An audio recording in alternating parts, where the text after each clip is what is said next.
Ça fait vraiment plaisir d'être là avec vous ce soir. Une journée, une soirée que je n'oublierai probablement jamais de toute ma vie. Vous m'entendez bien là? Sans problème? Waouh! Partagez cette place aujourd'hui avec ces personnes qui m'ont précédé pour moi est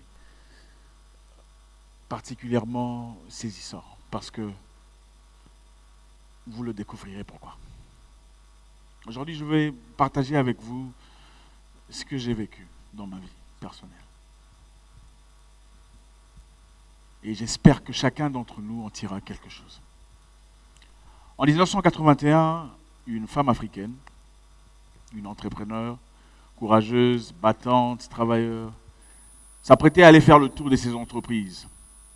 Une entreprise, donc, petite de commerce. Elle était très enceinte, 5 mois de grossesse, prête à partir dans sa VW ou Volkswagen, la petite coccinelle, pour ceux qui connaissent. Qui connaît la coccinelle, Volkswagen? Voilà. Donc à l'époque, c'était une voiture de luxe. Okay?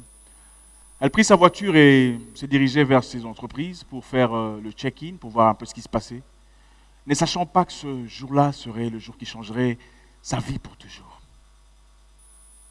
À l'arrivée au coin de la rue, elle rencontra un gros camion qui la percuta, écrasa sa voiture complètement. Elle à l'intérieur.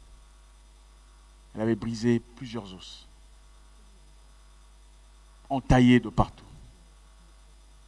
saigné comme rien au monde. Cette femme, c'est ma mère. Envoyée à l'hôpital, il fallait faire un avortement. 5 mois de grossesse, on ne pouvait pas faire grand-chose. C'était le moment le plus obscur de sa vie.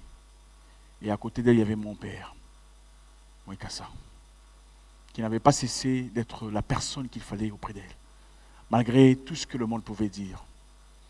Vous savez, beaucoup attendent que vous tombiez pour se lever. Et beaucoup voulaient que Mwekassa arrête d'être l'infirmier de cette femme, qui apparemment était insolente par son orgueil, par sa réussite à l'époque. Il était resté à ses côtés, contre vents et marées. Ma mère était déclarée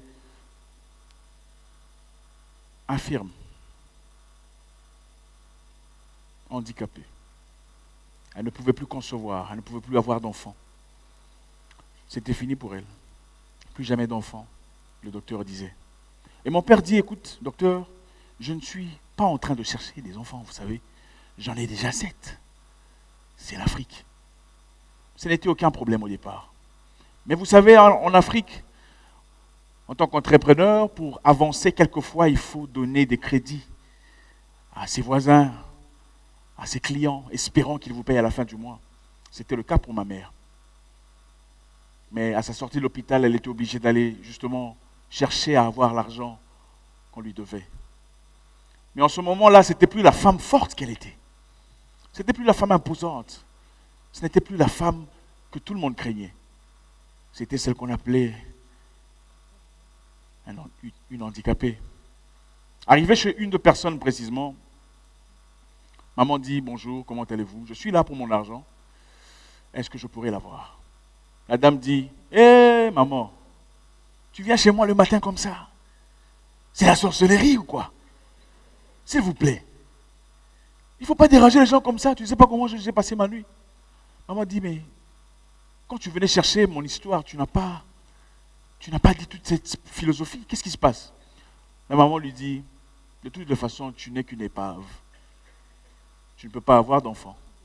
Voilà pourquoi tu es jalouse. Parce que nous pouvons toujours avoir des enfants. Et toi, tu ne peux pas. Ma maman a été brisée, comme vous pouvez l'imaginer.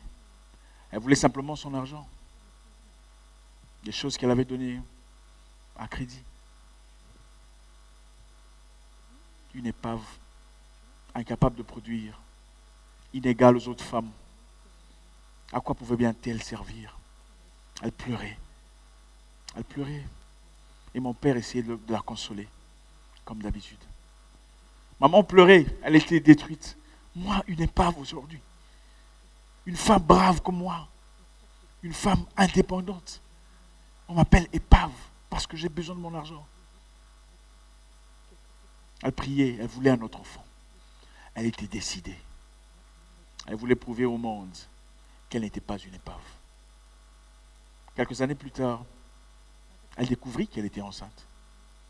Elle dit à mon père, Mwekassa, je crois que je suis enceinte. Mwekassa dit, mais tu ne peux pas être enceinte. Mais ça ne va pas, on doit aller voir le docteur. C'est dangereux pour toi. Mes parents dirent, ok, d'accord, on va dormir ce soir. Demain, on va voir le docteur pour faire l'avortement. Cette soirée-là, maman eut un rêve. Et dans son rêve, il y avait un jeune homme, courageux, brave, à ses côtés. Elle ne comprenait pas qui était cet homme. Maman était au marché en train d'acheter à manger. Et pendant qu'elle achetait à manger, elle se rendit compte qu'elle avait acheté beaucoup de provisions. Elle ne pouvait pas porter ça toute seule. Elle avait donc besoin d'aide. Et ce jeune homme fort l'approcha et dit, bonjour maman, tu as besoin d'aide? Je peux t'aider, tu sais. Il dit, vas-y mon fils, aide-moi. Le jeune homme prit les sachets et commença à marcher avec ma mère. Pendant qu'il marchait, il dit à ma maman, si tu es fatigué, tu peux tenir mon bras et marcher avec moi. Ils marchaient ensemble. Arrivé à la maison, maman dit, merci infiniment, tu peux poser les petits sachets sur la table. Il posa les sachets sur la table et il dit, merci, je dois partir. Et ma mère lui dit, mon garçon, tes parents doivent vraiment être heureux de t'avoir. Mais avant de partir, dis-moi, quel est ton nom? Le jeune homme me regarda et dit, mon nom est Zacharie. Zacharie? Merci Zacharie. Zacharie, c'est moi. Et le monde m'appelle Zach. Maman regarda son mari et dit, Mwekassa, réveille-toi. Je ne ferai plus d'avortement. Mon fils, c'est un garçon, je sais. Il sera brave. Et son nom est Zacharie.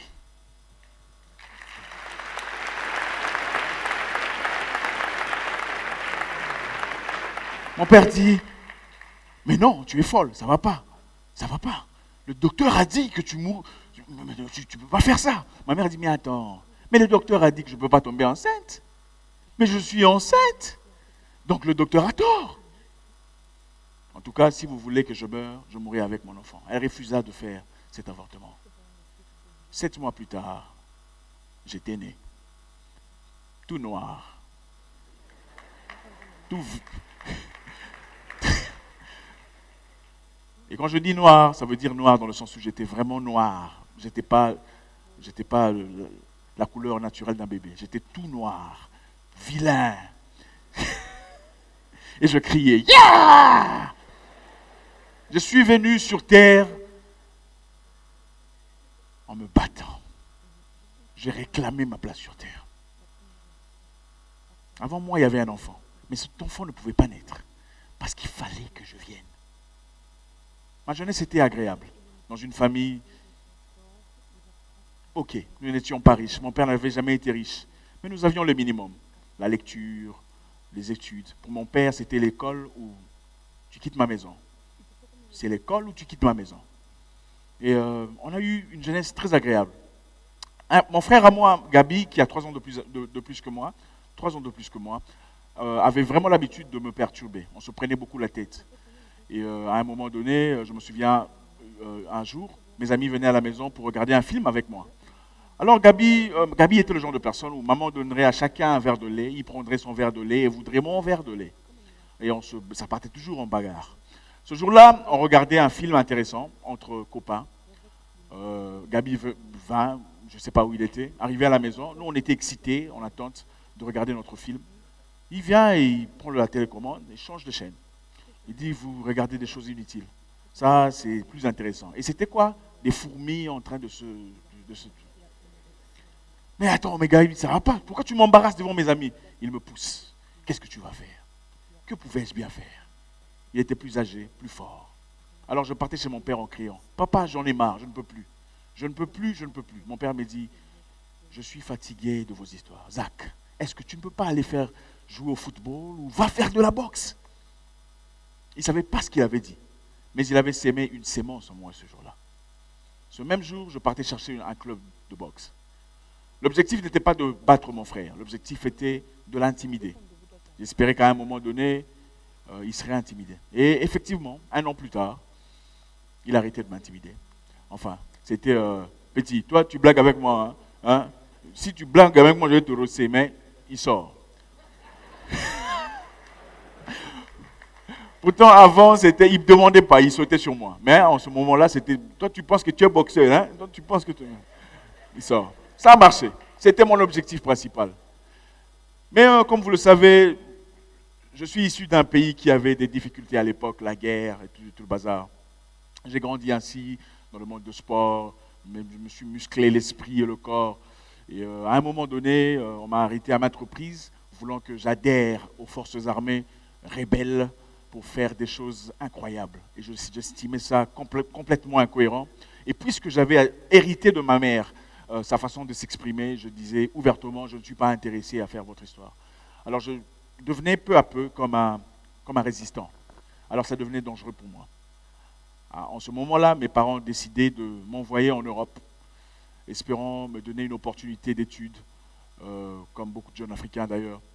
Mais à l'époque, on ne pouvait pas y aller parce que il y avait pas de... les ambassades étaient presque toutes fermées. Alors, il fallait aller quelque part ailleurs pour chercher un visa Schengen pour progresser en Europe, en France précisément. Alors, je me retrouvais dans un pays étranger, anglophone, en attente d'un visa. J'avais quitté mon pays. Je rêvais déjà de mon avenir en France, dans les rues de Champs-Élysées. J'étais coincé dans un pays anglophone. Et je me souviens, une soirée, pendant que je marchais, je rentrais à la maison, 2 personnes surgirent dans le noir, avec des baïonnettes. J'étais tout seul. Et je savais qu'il ne fallait jamais résister. J'avais mon portefeuille et mon passeport. Vous savez qu'est-ce qu'ils ont pris? Mon passeport. Oui. Le seul passeport avec lequel je pouvais avoir un visa pour aller en Europe était pris. Je ne pouvais donc plus aller en Europe à cause d'eux. J'ai commencé à pleurer. Mais mon Dieu, pourquoi? Pourquoi c'est à moi que ça arrive? Qu'est-ce que je veux faire? Je ne veux pas rester ici. J'ai commencé à pleurer. Mais je ne comprenais pas que c'était une ouverture à autre chose. J'étais coincé dans un pays tout seul, à la merci de la vie, ne sachant pas où aller, que faire. J'ai fait des boulots incroyables. J'ai lavé des voitures. J'ai surveillé des voitures. J'ai été à maintes reprises insulté par des personnes qui ne valaient pas plus que moi. Parce que je faisais des boulots incroyables. Incroyables à l'époque. Mais je ne savais pas que j'étais forgé. J'étais en train d'être forgé à devenir une personne différente. Une personne d'influence. Une personne qui laisse des marques. Les choses mauvaises ou terribles ou douloureuses qui nous arrivent, ne nous arrivent pas toujours pour les mauvaises raisons. Dans ce pays-là, c'est là où je commençais la boxe, professionnellement. Parce que je n'avais pas d'autre issue. C'était la seule façon de pouvoir survivre, de pouvoir payer à manger. Mon père m'envoyait $200 à la fin de chaque mois. Mais que peut-on bien faire avec $200 dans un pays étranger? Pas grand-chose. Mais à un moment donné, j'ai dit à mon père, papa, je ne veux plus que tu m'envoies de l'argent. Je suis assez grand pour me battre. Et je me battais. Mais je savais, nous vivions dans une maison de 2 chambres, à 25. Tous ces jeunes étaient ambitieux, courageux, voulaient se retrouver dans la vie, voulaient faire quelque chose de positif. Mais je savais où je devais être. Ce n'était pas là. Je voulais une vie différente. Malgré les difficultés auxquelles j'étais confronté. Je savais qu'il y avait issue. Tout le monde naît nu, mais personne ne naît démuni. Nous avons chacun une chose, quelque chose de spécial, quelque part en vous. Une chose qui vous sépare de tout le monde. J'étais plus fort quand j'étais plus jeune. J'intimidais presque tous mes amis de l'école. Mais qui peut bien faire de l'argent ou vivre de sa force, je me disais à l'époque. Avez-vous déjà vu un diamant à l'état brut? Il n'a pas l'éclat d'un diamant que vous connaissez. J'étais un diamant à l'état brut. Mais le temps, les difficultés, les souffrances, les revers de la vie ont nettoyé, lustré ce diamant que j'étais. Je suis devenu champion intercontinental de boxe, sans expérience amateur. Beaucoup font 100 combats, 200 combats amateurs avant de devenir professionnel, ayant toute l'expérience possible. Je n'ai jamais connu ce monde. Je suis entré dans le monde professionnel et j'ai commencé à bombarder ces professionnels.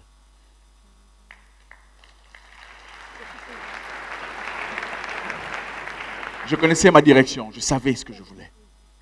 Je bossais plus dur que tout le monde. Champion intercontinental, imbattu. Je suis parti en Europe signer un gros contrat. On m'a dit, Isaac, le contrat est prêt, mais nous voulons que tu rentres faire un combat. Après ce combat, tu signeras le gros contrat. J'ai dit, il n'y a pas de souci. Qui peut me battre? Je suis rentré, mais ce moment-là, j'avais complètement négligé les choses qui m'avaient mis à cette place, les choses qui m'avaient bâti, l'entraînement, la sérieuxité. Parce que l'argent coulait à flot, comme un jeune homme de 24 ans à l'époque. Je faisais comme tout le monde, je voulais faire comme tout le monde. Je voulais aller m'amuser, je voulais aller en boîte, je voulais avoir autour de moi des jolies fleurs. Et bien c'était justement là que je commençais à tomber. Mon adversaire était un gars avec un gros ventre. Donc vous savez, nous avons tendance à penser que pour être fort, il faut avoir de gros muscles. Le monsieur avait un gros ventre. Je me disais, mais c'est grave, ça c'est de l'argent facile, emmenez-le. Mais je ne savais pas que c'était le moment qui changerait ma vie aussi. Le monsieur m'avait rossé comme jamais je n'avais été rossé. Et c'était une leçon de vie. Le contrat en Europe. Au revoir. J'ai traversé un moment très difficile en ce moment-là. C'est là que j'ai compris que toute situation que tu rencontres dans la vie est une porte ouverte à une nouvelle réalité. Peu importe ce que c'est, que ce soit la douleur, la peine, vous avez perdu quelque chose. Le moyen principal de votre revenu vous quitte. La personne principale de votre vie vous quitte. Est une porte ouverte à une nouvelle réalité.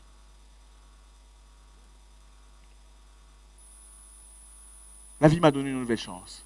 Comme vous l'avez vu, je suis allé dans un terrain complètement étranger pour devenir champion du monde, encore une fois. Chose qui n'avait encore jamais été réalisée par une personne. Champion de boxe, champion de kickboxing. Deux disciplines totalement différentes.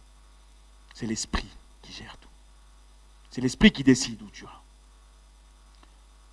35 ans plus tard, je regarde. Qu'est-ce que je réalise? Cette dame, cette maman, si elle n'avait jamais connu cet accident de voiture, je ne serais jamais là en train de vous parler. Je n'aurais pas inspiré autant de personnes. Je n'aurais pas apporté cette positivité que j'inspire au travers le monde aujourd'hui. 35 ans plus tard, Zach Mwekassa, en plus d'être boxeur professionnel, champion de boxe et de kickboxing, ingénieur de réseau, écrivain, entrepreneur, influenceur, n'est-ce pas une porte ouverte à une nouvelle réalité? Une réalité qui était destinée d'être une réalité de tristesse, mais une réalité qui a totalement changé. Aujourd'hui, je voudrais célébrer ma mère, cette femme autrefois handicapée, parce qu'elle ne l'est plus, qui à travers la douleur qu'elle a connue, j'ai pu connaître cette terre. Mon nom est Zach Mwekassa, le guerrier noir, votre frère.